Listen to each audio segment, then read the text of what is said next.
हमारे आज के मुख्य अतिथि और इस राजाखेड़ा के ही नहीं बल्कि धौलपुर जिले के चहेते और लाडले मेरे बड़े भाई श्री पराक्रम राठौर जी,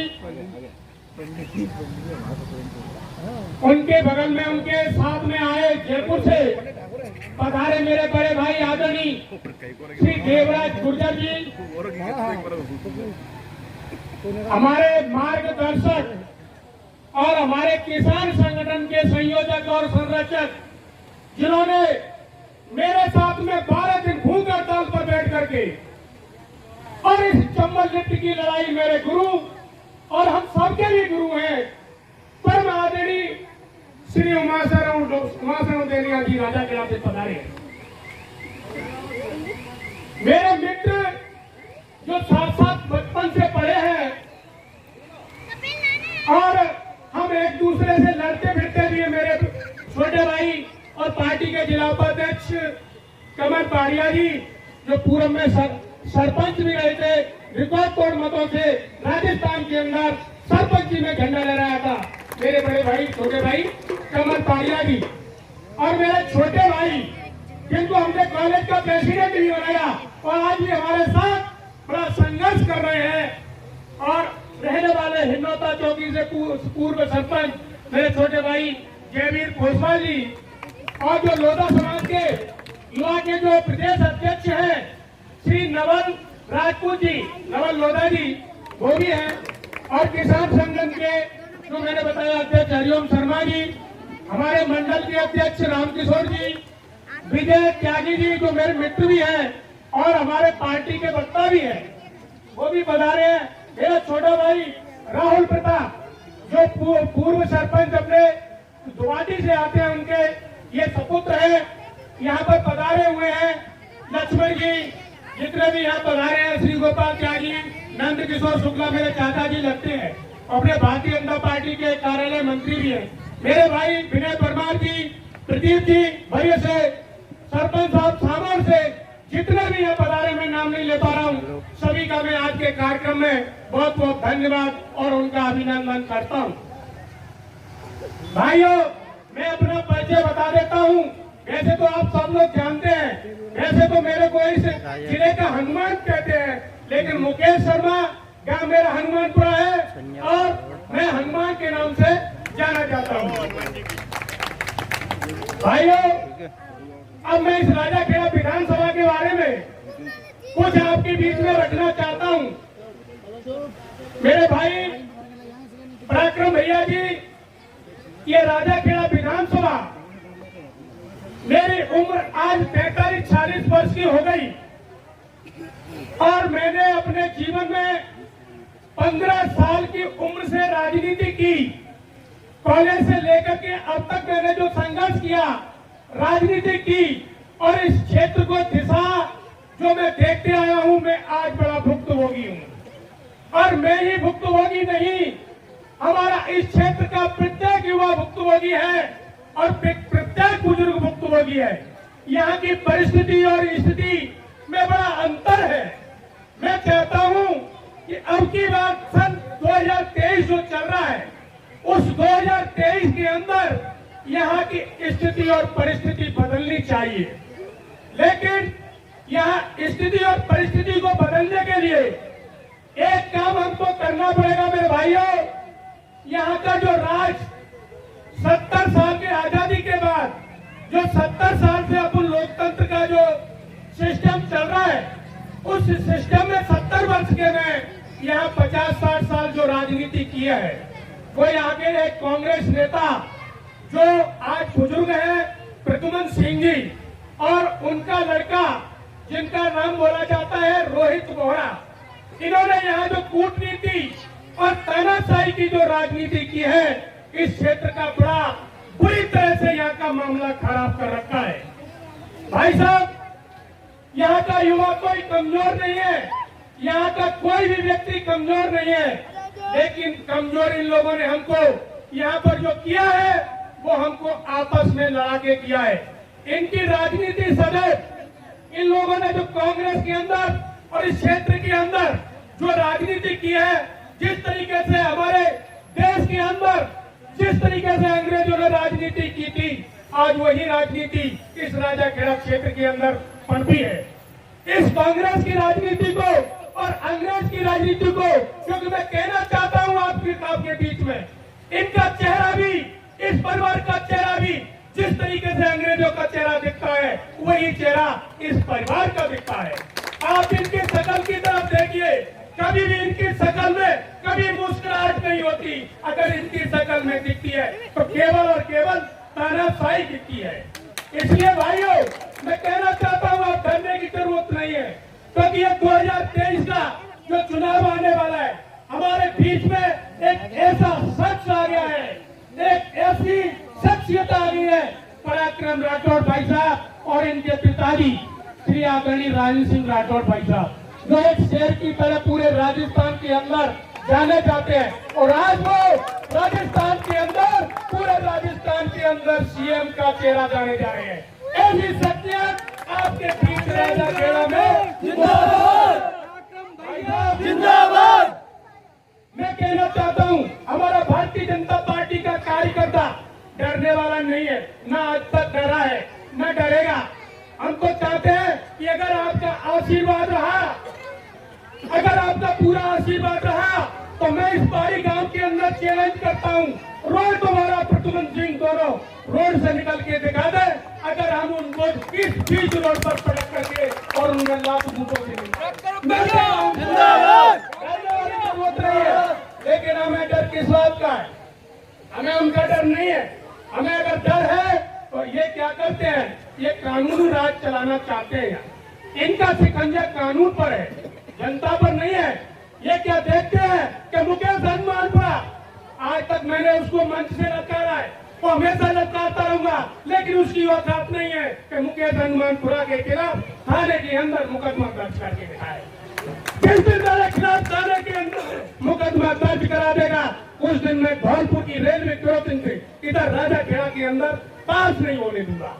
करके दिखाए, मैं चैलेंज करता हूँ। इसलिए भाइयों, डरने की जरूरत नहीं है कि हम 2 नंबर का कोई काम नहीं करते।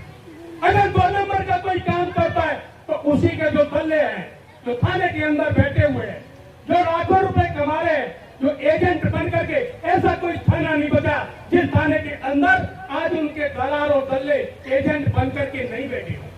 हमारी जनता का शोषण अगर कर रहे हैं तो उनके दल्ले कर रहे हैं। लेकिन भाइयों, आने वाला 2023 ये चुनाव आ रहा है, मैं राजाखेड़ा क्षेत्र की जनता से रूबरू हूं। हमने चंबल लिफ्ट की योजना जो पानी के लिए लेके आए थे, हमने कोई ढाणी, कोई गांव, कोई जगह ऐसी नहीं छोड़ी थी जहां हम किसानों के घर तक नहीं गए थे। इसलिए मुझे पता है अब की बार राजाखेड़ा क्षेत्र की जनता इसको पूरी तरीके से मारने के लिए तैयार है। कि मैं आपको दावे के साथ कह रहा हूं, क्योंकि चर्चा है, मात्र चर्चा किस बात की है? चर्चा है तो इस बात की है कि भारतीय जनता पार्टी से कोई भी व्यक्ति, ऐसा व्यक्ति आए कि जो इसको ललकारे। आज हमें दिख रहा है, कि हमें कोई बचाने वाला नहीं है। हम धौलपुर के नेताओं की परवाह नहीं करते और न हमको कोई धौलपुर का नेता बचाने आता है। हमारा कार्यकर्ता पिटता है, हमारा कार्यकर्ता थाने के अंदर बंद होता है, लेकिन धौलपुर के नुमाइंदे, धौलपुर के नेता अपनी कोठियों में बैठ करके राज करना चाहते हैं। लेकिन हम कहना चाहते हैं, उन धौलपुर की कोठियों में जो राज कर रहे हैं, जो हमारे कार्यकर्ताओं के बीच में नहीं आना चाहते, उनको यहाँ से विदा कर दो।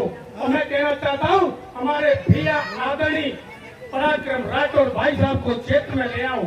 मैं कह रहा हूँ, ये चंबल नदी बह रही है, इसी तरीके से राजाखेड़ा क्षेत्र के अंदर गंगा बहेगी।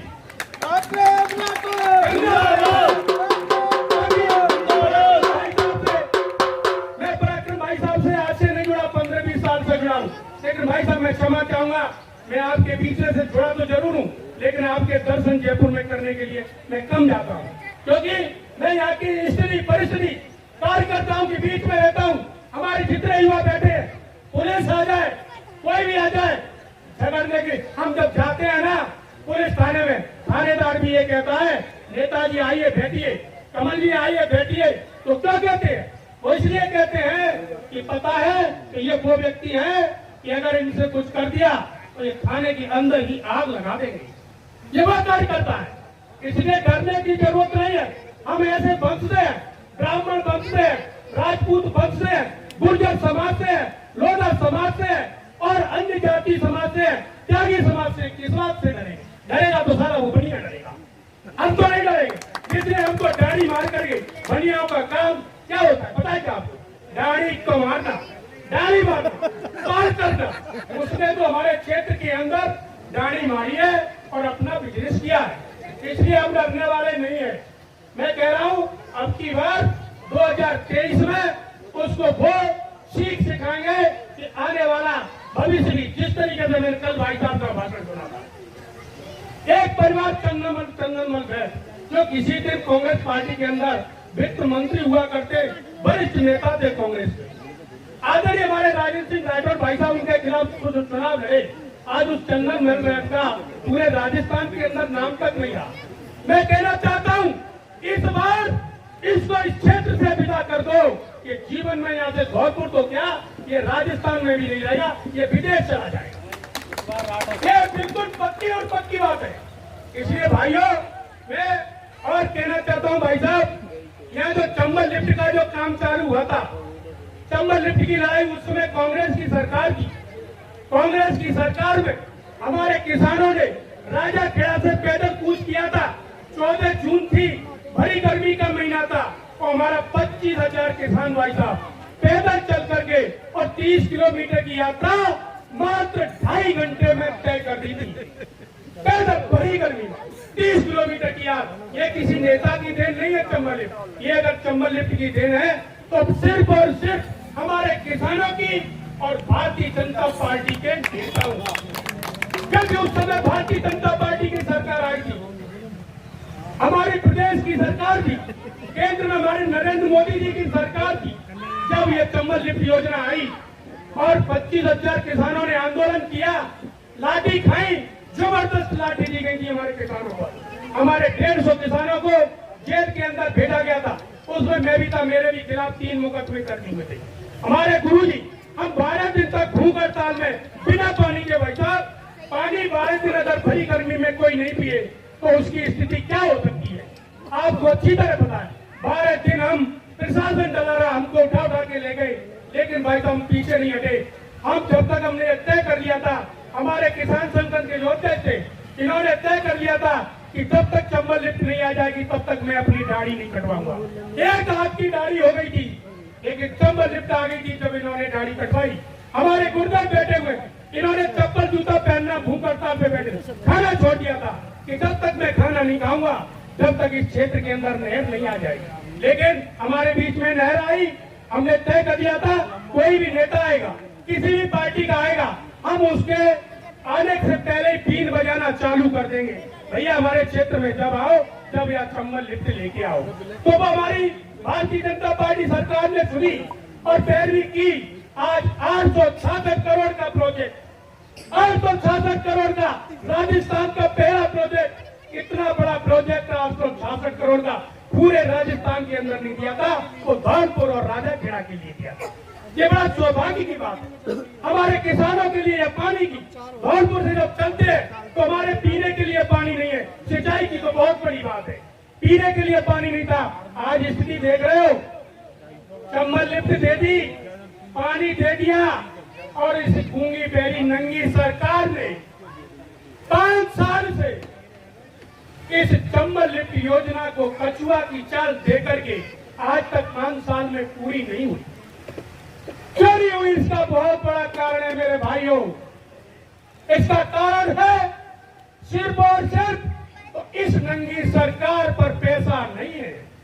ये जो घोषणा कर रहे हैं ना, 19 जिले तहसील को जिला बना दिया, ये रेवड़ी बांट रहे हैं। एक जिले पर 1,000 करोड़ का बजट आता है। एक जिले को बनाने के लिए 19 जिले बनाने के लिए 19,000 का करोड़ का बजट और 3 संभाग बनाने के लिए कितना बजट? इस बात के पास पैसा ही नहीं है, तो ये किस बात के लिए घोषणा कर रहे हैं जिले बनाएंगे? कभी पंचायती राज आपने देखा? पहली बार मैंने अपने जीवन में पंचायती राज देखा कि कभी सरपंची के चुनाव 1.5 साल बाद, कभी डेढ़ पंचायत के चुनाव 6 महीने बाद, कभी जिला परिषद के चुनाव 2 साल बाद। ऐसा कभी हुआ जीवन में? कभी ऐसे चुनाव हुए पंचायत की राज के चुनाव होते तो अपने समय पर अपने टाइम पे हुआ करते थे, लेकिन कभी किसी को किसी टाइम पे बना दिया प्रधान, किसी को सरपंच बना दिया। ये क्या सरकार चलाएंगे? इनको पंचायत राज का ही नहीं पता और हमारी पंचायतों को काट करके इन्होंने ऐसा गुनाह किया हमारे क्षेत्र के अंदर, पूरे राजस्थान के अंदर। इन्होंने देखा यह भारतीय जनता पार्टी का सरपंच नहीं बन जाए, यह मुकेश हनुमानपुरा मजबूत है, इसकी पंचायत में से फलाना गांव काटो और फलाने के अंदर लगाओ। ये किसके साथ दुर्व्यवहार किया? ये सिर्फ और सिर्फ दुर्व्यवहार किया तो भारतीय जनता पार्टी के कार्यकर्ताओं के साथ किया। ये क्या सरकार चलाएंगे? इनके पास कुछ है ही नहीं। वो कहते हैं ना, साले पे बोलने ही नहीं आता, दूसरी सरकार है। क्या सरकार चलाएंगे? मैं कहना चाहता हूं कि आने वाले भविष्य के लिए आप लोग तैयार हो जाएं। मैं पराक्रम भाई साहब का यहां पर इतना कहना चाहता हूं भाइयों, एक चीज और कहना चाहता हूं। आज मैंने चुनाव के अंदर देखे टिकट मांगने वाले बहुत लोग होते हैं, हर जाति का आदमी टिकट मांगता है और पार्टी के अंदर स्वतंत्रता का अधिकार होता है। एक कार्यकर्ता भी को पूर्ण अधिकार होता है टिकट मांगने का। कोई भी कार्यकर्ता हो, आज भारतीय जनता पार्टी एक ऐसी पार्टी है जो जमीन का कार्यकर्ता और प्रधानमंत्री बन सकता है। आज भारतीय जनता पार्टी एक ऐसी पार्टी होती है जो जिला प्रमुख बन सकता है, जो विधायक बन सकता है, जो मंत्री बन सकता है। और कांग्रेस के अंदर तो फिक्स है, टिकट उसी को दी जाएगी, किसी कार्यकर्ता को नहीं दी जाएगी। कांग्रेस के कार्यकर्ता की औकात नहीं है कि थाने में जाकर के अपने भाई को बचा ले या अपने परिवार को बचा ले। उनका आगा फोन करेगा जब ही थाने से छूटेगा, अन्यथा कोई कार्यकर्ता अपने कार्यकर्ता को बचा के नहीं ला सकता। लेकिन भारतीय जनता पार्टी का कार्यकर्ता अपने कार्यकर्ता को थाने से छुड़ा के लेकर के अपने घर लेके आ जाए। इतना अंतर है भारतीय जनता पार्टी और कांग्रेस पार्टी। इसलिए भाइयों, मैं कहना चाहता हूं कि किसी भी व्यक्ति को टिकट मिले, एक चीज इस राज्य के क्षेत्र के अंदर चल रही है, मैं वर्षों से देख रहा हूँ। हमको जन्म दिया है भगवान ने दिया है, अगर जन्म दिया है तो मात्र इंसान का दिया है, किसी जाति का नहीं। जाति तो हमारी धरती पे आकर के बैठी है, जातियों में तो हम आकर के धरती पे बैठे हैं, लेकिन भगवान ने हमको किसका जन्म दिया है? इंसान का। चाहे ब्राह्मण हो, चाहे राजपूत हो, किसी भी जाति का कोई भी व्यक्ति हो, उस तथ्य को बदल दो, किसी को भी टिकट में। मैं ब्राह्मण समाज से हूँ और कहना चाहता हूँ आज मंच से, मैं ब्राह्मण समाज में काम करता हूँ। धौलपुर जिले के अंदर ब्राह्मण समाज का मेरे ऊपर दाग लगा हुआ है, ये तो ब्राह्मणवादी है। लेकिन मैं आज कहना चाहता हूँ भाई साहब, मैं ब्राह्मणवादी नहीं हूँ, मैं सर्ववादी हूँ, सर्व समाजवादी हूँ। अगर किसी को टिकट मिले तो ब्राह्मण समाज की तरफ से, चाहे मुझे पैर छूने पड़े, चाहे मेरे को उसके लिए कुछ भी करना पड़े, अब की बार भारतीय जनता पार्टी का विधायक इस क्षेत्र से बनना चाहिए। मैं कहना चाहता हूँ इस चीज को।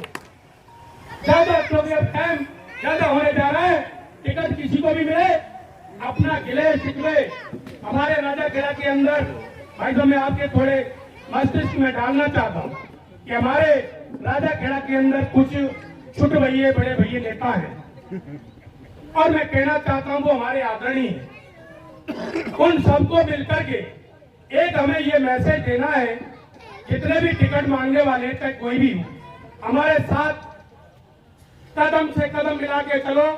अगर उनको टिकट मिलेगी तो हमारा भारतीय जनता पार्टी का ये मन में नहीं सोचना है कि इसके पास क्या वोट है। अरे वोट भैया उनके पास नहीं है, वोट तो हमारी जनता के पास है। जो जनता जिसको नेता बनाएगी वही विधायक बन के जाएगा। ज्यादा न बोलते हुए मैं बस इतना ही कहना चाहूंगा, जय जवान जय किसान।